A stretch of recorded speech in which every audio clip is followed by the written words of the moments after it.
अस्सलाम वालेकुम। Catch up cricket के साथ तौसीफ ऑकलैंड न्यूजीलैंड से और हमारे साथ डॉक्टर हफीज अमान साहब मौजूद हैं वैंकूवर कनाडा से। आज हम बात करेंगे पाकिस्तान और न्यूजीलैंड का जो फाइनल हुआ है अभी ट्राई सीरीज का, जो पाकिस्तान ने 5 विकेट से जीत लिया। तो क्राइस्टचर्च में मैच था और ग्राउंड का साइज भी बड़ा था। तो डॉक्टर साहब, एक्सपेक्टेड था कि पाकिस्तान जीतेगा या आप क्या समझते हैं गोइंग इनटू द फाइनल? मेरा ख्याल है पाकिस्तान ने एक अच्छा कमबैक किया है। कमबैक बेसिकली तनकीद से किया है। वो जो एक अरसे से हम हमारे समेत बहुत सारे लोग जो टीवी पे बैठ के कैमरों के सामने बैठ के तनकीद का एक अंबार लगा के बैठे हुए थे, उसका जी जी। अच्छा जवाब दिया पाकिस्तान ने, बाबर एंड को ने। और अच्छी बात यह है कि उसमें मुझे गुस्सा नज़र नहीं आया। कभी-कभार ऐसा होता है कि वो तनकीद को गुस्से की शक्ल में हमें वापस करते हैं। तो ऐसा नहीं हुआ, बल्कि उन्होंने एक पॉजिटिव क्रिकेट, एक पॉजिटिव इंटेंट के साथ मैच को शुरू किया और उसी को लेके चले वो। That is very good. Specially New Zealand के अंदर न्यूज़ीलैंड को हराना is a big task. तो बिल्कुल। उन्होंने they did it very well, I think. अच्छा, क्योंकि अभी यहाँ पे डॉक्टर साहब स्प्रिंग चल रहा है और क्राइस्टचर्च में हम मैं तो ऑकलैंड में हूँ, लेकिन क्राइस्टचर्च में थोड़ी ठंड ज्यादा होती है। तो मौसम जो है ना वो अभी क्रिकेट के लिए आहिस्ता क्लब क्रिकेट तो हो रही है, लेकिन इतना इंटरनेशनल क्रिकेट के लिए रेडी नहीं था। लेकिन क्योंकि वर्ल्ड कप से पहले उन्होंने फिट करना था, तो अच्छा जो ये विकेट यूज कर रहे थे वो आपने देखा होगा कि मुख्तलिफ मैचेस में मुख्तलिफ विकेट नजर आई है आपको ना। तो हुआ ये है कि जो जब ये विकेट तीसरी दफा यूज हुआ है तो बहुत स्लो हो गया। तो लास्ट जो पाकिस्तान न्यूजीलैंड का मैच था वो उस विकेट पे तीसरा या चौथा मैच था, तो वो स्लो विकेट थी। और ये वाला जो मैच था कल जो खेल रहे हैं, इस पे दूसरा मैच था। तो पहले मैच में होता है कि थोड़ी सी साइडवेज मूवमेंट का खतरा होता है, या स्विंग स्विंग स्विंग तो नहीं, ऑफ द विकेट हेल्प की होती है। दूसरे मैच में विकेट परफेक्ट हो जाता है मेरे हिसाब से ना। तो मेरा ख्याल है पाकिस्तान ने जो टॉस जीत के पहले न्यूजीलैंड को बैटिंग कराई वो बड़ा अच्छा था, क्योंकि फिर चेस करना, बड़े ग्राउंड में चेस करना उस हिसाब से आसान हो जाता है कि आपको gaps, unless you are chasing 10-12 and over. तो डॉक्टर साहब, अगर हम स्टार्ट देखें तो ऑब्वियसली फिन एलन जो मैं वैसे उनके कोच भी रहा हूँ अंडर 19 टीम का, ओह! यहाँ पे ज़बरदस्त, न्यूजीलैंड। ज़बरदस्त। फिर तो आपकी तो प्रोडक्ट हुए ना वो।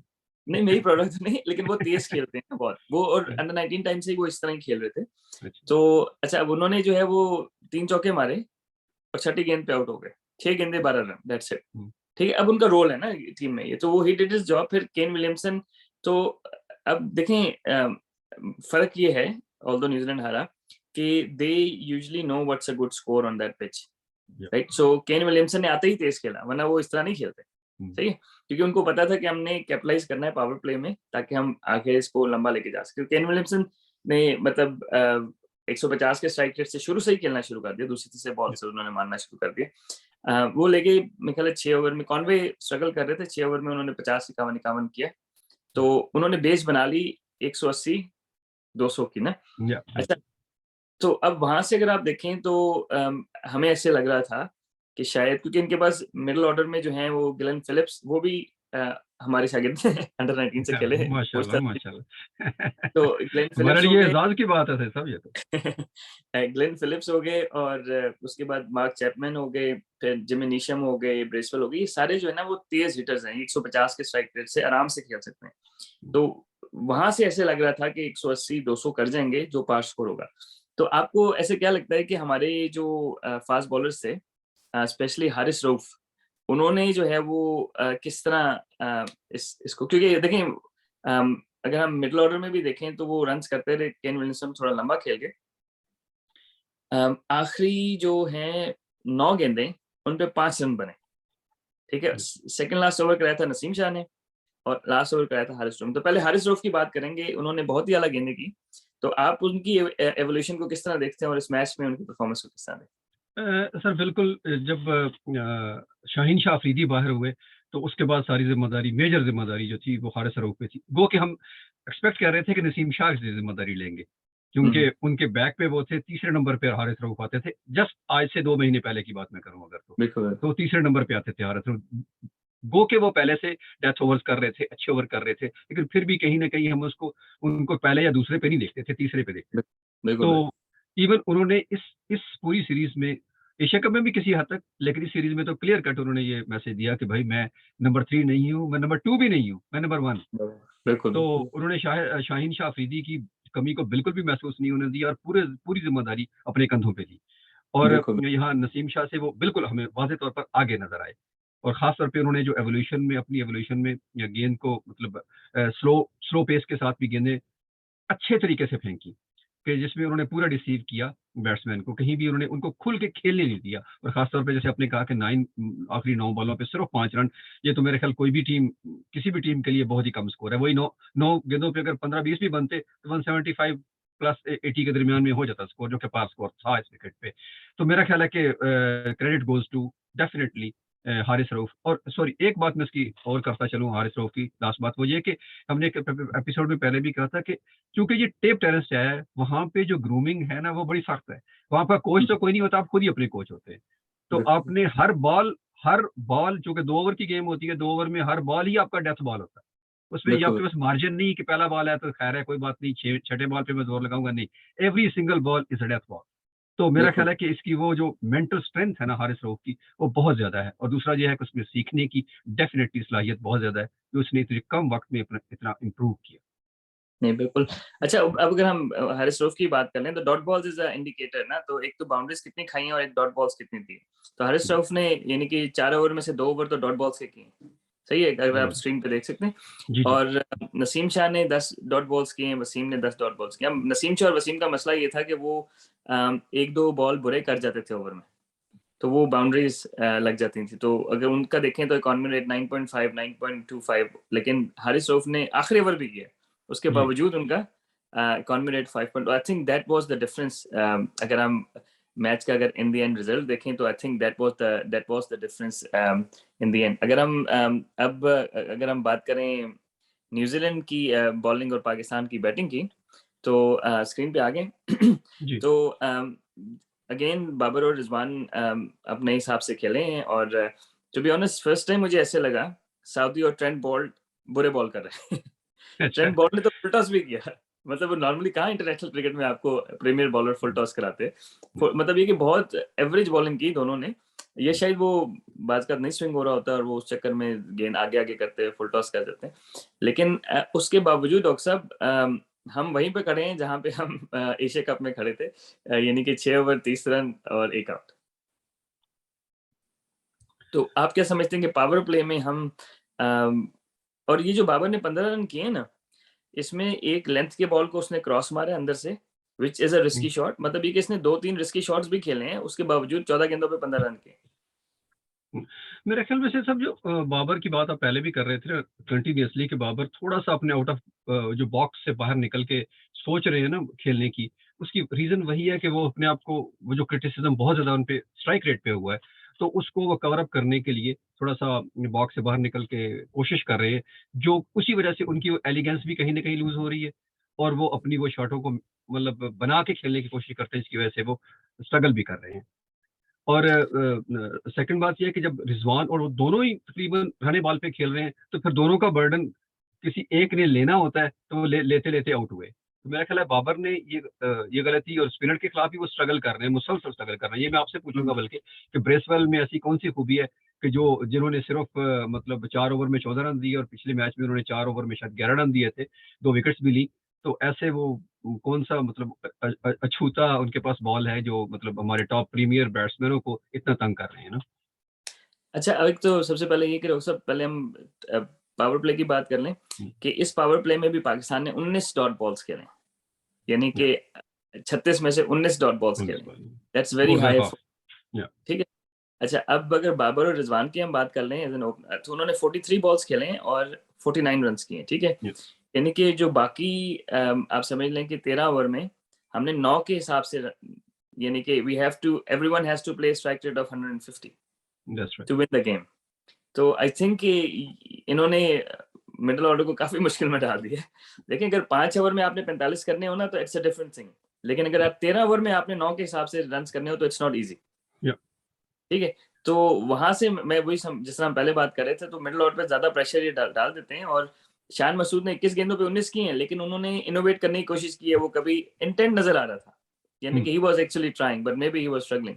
फिर नवाज ने माशाल्लाह 172 के स्ट्राइक रेट से, और Haider Ali was probably the difference, क्योंकि डॉक्टर साहब बड़े ग्राउंड में ना स्लॉगिंग नहीं चलती। हुँ, क्योंकि वो बड़े ग्राउंड में यू कैन होल्ड आउट ना, आसिफ का जिस तरह देखा तो आसिफ नहीं चला ना इसमें, क्योंकि या बड़े ग्राउंड में जो है ना वो स्लॉगिंग नहीं चलती, बड़े ग्राउंड में प्लेसमेंट, हिट तो करना है प्लेसमेंट लेकिन प्लेस भी करना है। तो या और यहाँ पे हिट करना है तो बड़ा हिट करना है, तो वो हैदर या अली मेरा ख्याल है कि मेड द डिफरेंस। एक पोजीशन में जैसे आपको पता होगा कि 6 ओवर में, यानी कि 14 ओवर के बाद हमें 6 ओवर में 67 चाहिए, या ठीक है। और मतलब और ये दोनों खेल रहे हैं जो ज़रा कि ठीक ही प्लेयर हैं, लेकिन रिजवान बाबर नहीं है। तो वो ईस्ट सऊदी के जो 1 ओवर में 25 रन ले गए, 2 छक्के 2 चौके मेरे ख्याल है पड़ गए, तो वहां से मेरे ख्याल है मोमेंटम इन्होंने अपनी तरफ शिफ्ट कर लिया। अच्छा, आप बात कर रहे थे ब्रेसवेल की। अच्छा, ये माइकल ब्रेसवेल जो है बेसिकली एक वेलिंगटन एक डोमेस्टिक टीम है, वहाँ के कैप्टन है। और जब तक वो कैप्टन नहीं बने थे वो बॉलिंग नहीं कराते थे, यानी कि 1 साल हुआ उन्हें बॉलिंग कराते हुए, और उनकी उम्र 30-32 साल है। तो he was always a batsman, सही है। ये जॉन ब्रेसवेल हैं, न्यूजीलैंड के पुराने कोच हैं, उनके भतीजे हैं ये, और बड़े अच्छे बैट्समैन हैं। Actually he is a batsman. So वो उन्होंने लास्ट 2 से जब से वो कैप्टन बने वेलिंगटन के, तो वो पार्ट टाइम बॉलिंग शुरू की वनडे क्रिकेट में पार्ट टाइम। तो अब जो है वो क्या कहते हैं, वो पाकिस्तान को उन्होंने वक्ता डाला हुआ है। क्योंकि डॉक्टर साहब इसमें पता है क्या है, ये ग्राउंड बड़ा है ना, तो जब आप मिड ऑन मिड ऑफ को ऊपर रखते हैं ना, तो बैट्समैन को ऐसे लगता है कि मैं ऊपर से छक्का मार लूंगा ना, समझ। लेकिन ग्राउंड ये बड़े, मतलब नॉर्मल न्यूजीलैंड में बड़े ग्राउंड नहीं होते, लेकिन ये स्पेसिफिक क्रिकेट ग्राउंड है और ये बहुत बड़ा ग्राउंड है। तो वो रिजवान भी और पिछले मैच में और आज बाबर भी उसी चीज में फंस गए ना, समझ। देखिए आपने जब जी निकल के मारना है ना, you don't have to hit over the top, निकल के आप ऑन द ग्राउंड भी तेज मार सकते हैं, चौका मिल जाएगा। बिल्कुल बिल्कुल तो वो शायद इनको, और मे बी ब्रेसवेल का हिडन टैलेंट अभी बाहर आया है और माशाल्लाह उन्होंने अच्छा किए। तो डॉक्टर साहब एक और चीज़ है, हमारे जो है वो पाकिस्तान को 4 ओवर में चाहिए थे कोई 32 रन, 31 रन चाहिए थे 4 ओवर में। आसिफ अली को, बल्कि हाँ, हमें 5 ओवर में चाहिए थे 32 रन, 4.5 ओवर में। 42 आसिफ अली को भेजने की कोई जरूरत थी?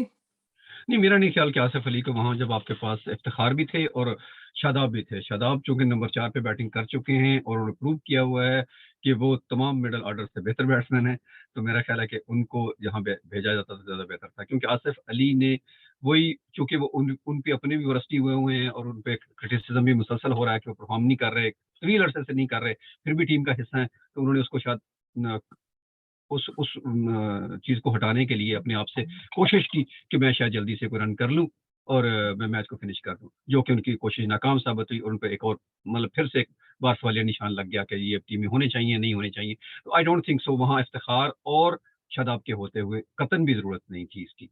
अच्छा, सर मैं इसमें आपसे ये पूछना चाहूँगा कि नवाज़ शान मसूद की, आपने कहा कि इंटेंट थी, शान मसूद ने कोशिश की एटलीस्ट, लेकिन उनके जो फिगर्स हैं वो उससे मैच नहीं खाते उनके इंटेंट से, ठीक है। उसके मुकाबले में अगर हम देखेंगे नवाज को भी हम ऊपर नीचे खिला रहे हैं, चौथे पे भी खिला रहे हैं, नीचे भी खिला रहे हैं, तो नवाज ने बहुत अच्छा परफॉर्म किया। पिछले मैच में भी उन्होंने सिंगल हैंडेडली मैच निकाल के ले गए, इसमें भी यही किया, 22 बॉलों पे 38। और Haider Ali of course, this is the only good news for us, like जो सवाल आता है हमारे, उनमें से गुड न्यूज यही है कि हैदर अली ने वापसी कर ली है और नवाज तो ऑफ कोर्स परफॉर्म कर रहे हैं। तो what do you think, Nawaz को हमें परमानेंटली तीसरे चौथे पांचवें बतौर बैट्समैन ही खिला देना चाहिए, ये देखिए या देखिए, Nawaz was always a batting allrounder in first hmm, class cricket. तो या ये तो पीएसएल स्टार्ट हुई तो उनकी बॉलिंग चल गई, तो वो बॉलिंग ऑलराउंडर बन गए, but he was always a batsman who could ball, right. तो ऊपर चौथे नंबर पे खिलाना, डॉक्टर साहब दो चीजें हैं इसमें। अगर तो 10 ओवर के बाद जाना है ना, तो फिर तो सही है। मेरा नहीं ख्याल कि उनको 10 ओवर से पहले भेजना चाहिए, ठीक है। मेरी मतलब जाती ओपिनियन है। क्योंकि ये इन्होंने जो हिटिंग भी की है ना, स्पिनर्स के खिलाफ अच्छी हिटिंग की, मतलब स्पिनर्स मीन की ईस्ट सोडी को उन्होंने मारा है। अगर हम्म, ईस्ट सोडी के रन रेट निकाल देना, तो उन्होंने रन बॉल ही खेला उसके अलावा, जी जो उन्होंने पुश किया ना। तो फिर हर टीम के पास, मतलब फॉर एग्जांपल अगर लोग फास्ट बॉलर्स इनके खिलाफ लगा लेंगे, तो फास्ट बॉलर्स को ये हिट कर सकते हैं, लेकिन उतना अच्छा हिट नहीं करते जितना स्पिनर्स को करते हैं। फॉर एग्जांपल हम्म, इंडिया के साथ मैच है, इंडिया का लेफ्ट आर्म स्पिनर लगा हुआ है, इसको भेज दें, मतलब ये कि बट ही कंसिस्टेंट नहीं होंगे ये इतने ज्यादा। अगर इनको हमने इतना ऊपर खिला लिया ना, तो वो उतने कंसिस्टेंट नहीं होंगे मेरे हिसाब में, क्योंकि टीमों ने वर्कआउट कर लेना है ना इनको। जी मेरा ख्याल है कि आखिर 10 ओवर में जहां पे स्पिनर्स के 2-3 ओवर हों, आप इनको भेज दें, तो ये है कि तेज रन कर सकते हैं। सेंसिबल खेले, इन्होंने विकेट थ्रो नहीं की, जहां हिट नहीं लग रही थी वहां नहीं मारी, जहां लग रही थी मारी। तो I think is a sensible batsman. But मेरे ख्याल है कि 4 पे शायद शादाब बेहतर ऑप्शन हो हमारे करंट रिसोर्सेज के हिसाब से, या फिर हैदर अली को 4 पे खिला दें। तो लेकिन आज नवाज ने नो डाउट प्रूव किया है वो अच्छे हैं। तो वही बात है कि पिछले एशिया कप से अभी तक नंबर 4 से नंबर 8 तक हमारे बंदे आगे-पीछे होते रहे हैं। ऐसा बंदा जो नंबर 4 पे खेला है, 8 पे खेल जैसे आज शादाब ने 8 पे खेलना था। फिर इसी तरह जो है वो क्या कहते हैं नंबर फॉर एग्ज़ाम्पल 5 पे आसिफ अली कभी खेले, आसिफ कभी 8 पे खेले, 7 पे खेले। तो हमारा जो है वो मिडल ऑर्डर जो है ना वो बड़ा शफल, बल्कि इसके ऊपर इंशाल्लाह एपिसोड करेंगे और नाज़रीन को जी। बताएँगे कि हमारी जो है ना वो मिडल ऑर्डर पिछले 15-20 मैचों में कितना चेंज हुआ। जी, जी। बिल्कुल सर साहब एक्चुअली एशिया कप से अगर हम देखें वो भी हमने अच्छे खासे मैच थे, फिर उसके बाद इंग्लैंड की सीरीज़ में 7 मैच थे, फिर इसमें भी 5 मैच हमने खेले। तो मतलब जी, मैचेज़ की कमी नहीं रही। अगर हम ये कहें कि वर्ल्ड कप से पहले हमें तैयारी का मौका नहीं मिला या मुख्तलिफ कॉम्बिनेशन ट्राई करने का मौका नहीं मिला, तो मेरा नहीं ख्याल कि ये जस्टिफाइड होगा। काफ़ी मुनासिब से ज़्यादा मैच मिले पाकिस्तान को तैयारी के लिए। अब कॉम्बिनेशन क्या क्लिक किया फाइनली, क्या इसी मैच को हम लेके आगे चलेंगे वर्ल्ड कप में या क्या होगा, ये तो खैर अभी हम हाँ, इसको नहीं अभी देखिए हम वहाँ पे अभी डॉक्टर साहब वार्म क्योंकि अप मैचेज़ भी हैं। पर्थ में मैचेस विकेट डिफरेंट है, मेलबर्न में डिफरेंट है, तो आई थिंक कि अब जो है वो ऑस्ट्रेलिया में तो 180 बनता है ना हर मैच में। जी, ठीक है, तो आई थिंक कि मूविंग ऑन उसके ऊपर इंशाल्लाह एपिसोड एक पूरी करते हैं वर्ल्ड कप के लिए जी, किस तरह होगा, लेकिन मेरा ख्याल है कि वो वहाँ पे भी ना आपको थोड़ा-सा फ्लेक्सिबल होना पड़ेगा मिडल ऑर्डर में। अनफॉर्चुनेट है कि हम ओपनर्स के बारे में फ्लेक्सिबल नहीं है, लेकिन अब तक नहीं है तो फिर आगे भी होने का कोई फ़ायदा नहीं क्योंकि अब वर्ल्ड कप आ गया। लेकिन मिडल ऑर्डर डेफिनिटली आपकी बात सही है कि इसको थोड़ा-सा हमें ऑर्गनाइज़ करना चाहिए। क्योंकि बाबर और Rizwan on average 12 over 60% balls खेल चुके होते हैं जब जी, नीचे वालों की बारी आती है, तो हमें फिर उस हिसाब से मिडल ऑर्डर एडजस्ट करना पड़ता है अनफॉर्चुनेटली और फॉर्चुनेटली आप जिस तरह समझ लें। तो चलें नाज़रीन इस एपिसोड को अगर हम वाइंड अप करें तो सबसे पहले तो बहुत-बहुत मुबारक। पाकिस्तान ने जो है वो क्या कहते हैं बड़ा अहम टूर्नामेंट जीता है क्योंकि न्यूज़ीलैंड के अक्टूबर में बहुत ठंड होती है और जिस तरह इन्होंने इन कंडीशंस में एलियन कंडीशंस में मैच जीते, न्यूज़ीलैंड को न्यूज़ीलैंड में हराया और आउट प्ले किया न्यूज़ीलैंड को कल, तो मतलब हमारी स्पेशली बॉलिंग ने बहुत आला बॉलिंग की और मिडल ऑर्डर ने बड़ी आला बैटिंग की। तो इसी उम्मीद के साथ कि वर्ल्ड कप के लिए अब यही मोमेंटम हम जारी रखेंगे और क्या कहते हैं इंशाल्लाह नेक्स्ट एपिसोड में हमारे साथ मंशा भाई भी होंगे और डॉक्टर साहब क्या कहते हैं आप कुछ इख्तितामी अल्फाज कहेंगे मैच के बारे में फाइनल के? गुड लक है जी वर्ल्ड कप के लिए पाकिस्तान टीम जा रही है और ये जो मैच पाकिस्तान ने जीता बेसिकली ये सबसे बड़ी जो इसकी मेरा ख्याल है गेन है वो ये है कि कॉन्फिडेंस बहुत बिल्ड हुआ बिल्कुल, है बिल्कुल। ओवरऑल टीम का और खास तौर पे जो आपको पता है हम जैसे बहुत सारे क्रिटिक्स हैं जो फॉर नो रीजन क्रिटिसाइज करते जाते हैं तो मेरा ख्याल है कि उससे उससे टीम बाहर आई होगी बाबर एंड को सबको कॉन्फिडेंस मिला होगा स्पेशली हैदर अली का मुझे बहुत खुशी हुई है कि उन्होंने क्लिक किया चूंकि वहां पे हमें आज इफ्तिखार ने भी इवन क्लिक किया हमने सॉरी उसकी बात नहीं की उन्होंने भी क्लिक किया तो अच्छा बैलेंस करके उन्होंने एंड पे बिल्कुल मैच को फिनिश किया कहीं भी पैनिक नहीं हुए तो आई थिंक गुड न्यूज इस मैच में से काफी सारी हैं और इसी कॉन्फिडेंस को लेकर पाकिस्तान आगे चलेगा इंशाल्लाह चलो नाज़रीन इसी के साथ हमें इजाज़त दें कैच अप क्रिकेट में तौसीफ और डॉक्टर हफीज़ साहब। इंशाल्लाह हम एपिसोड बनाते रहेंगे, अपना ख्याल रखिएगा और कमेंट्स में ज़रूर बताइएगा कि आपकी क्या राय है पाकिस्तान की करंट फॉर्म के ऊपर। अपना ख्याल रखिएगा। अस्सलाम वालेकुम।